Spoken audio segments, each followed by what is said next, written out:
Hai Pak Klin dan juga teman-teman, aku Priscia Sari Purnama Wijaya, aku dari TKV dengan NIM 21A16037. Jadi pada video kali ini aku akan membahas mengenai konsep keselamatan. Namun sebelum itu, alangkah baiknya kita berdoa terlebih dahulu.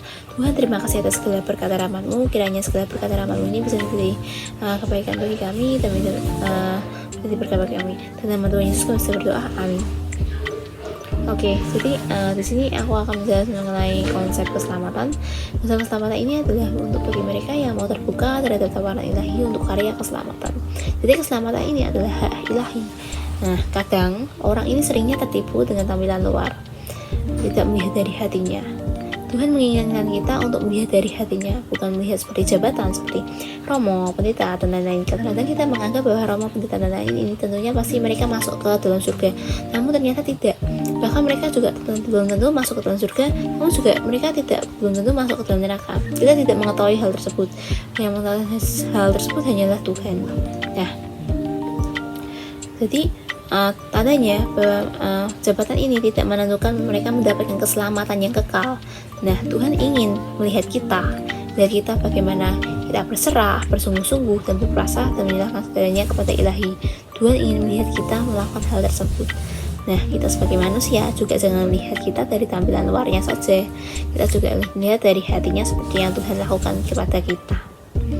Nah, orang yang itu juga selain harus melihat dari hati, kita itu juga harus memiliki teman yang dapat saling menguatkan satu sama lain, teman yang intim, teman yang seiman kepada kita, teman yang memiliki kepercayaan yang sama. Dengan begitu kita bisa saling menguatkan, bisa membangun iman, bisa mengikuti persekutuan bersama. Dengan begitu kita pasti dapat bersungguh-sungguh berpuasa dan menyerahkan diri kepada Tuhan seperti yang saya katakan tadi.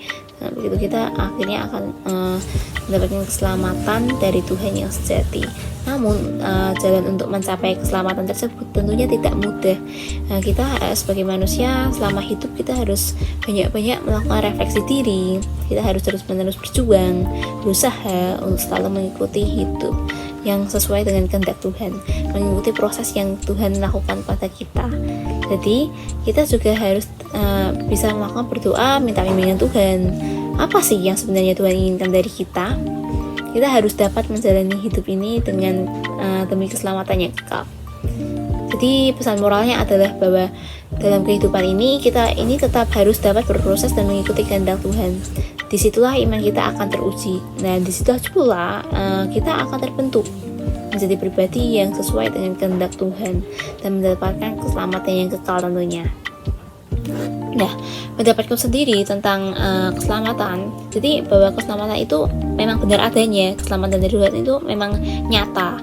Nah, jadi walaupun banyak masalah di kali kehidupan, kita nggak perlu takut apakah kita bisa mendapatkannya atau tidak, apakah kita akan diberi keselamatan oleh Tuhan atau tidak, karena Tuhan tentunya nggak akan ngasih masalah yang di luar dari kemampuan kita. Jadi kita nggak perlu takut bahwa Tuhan pasti akan menyediakan keselamatan yang kekal, keselamatan yang sejati bagi kita yang percaya padanya. Maka dari itu kita harus percaya kepada Tuhan, kita harus beriman kepada Tuhan untuk selalu menyembah Dia. Dengan begitu kita akan memperoleh keselamatan yang kekal dan kita tidak akan tertinggal. Jadi seperti yang dikatakan pada Yohanes 10 ayat 9, akulah pintu, barang siapa masuk melalui aku, ia akan selamat dan ia akan masuk dan keluar dan menemukan padang rumput. Di sini dikatakan bahwa barang siapa masuk melalui aku, berarti masuk melalui Tuhan. Masuk melalui Tuhan adalah di mana kita selalu hidup dalam kepercayaan kepada Tuhan, beriman kepada Tuhan, membangkitkan perasaan iman kita. Nah, disitulah kita berarti masuk melalui Tuhan. Dengan masuk melalui Tuhan ini kita akan memperoleh keselamatan.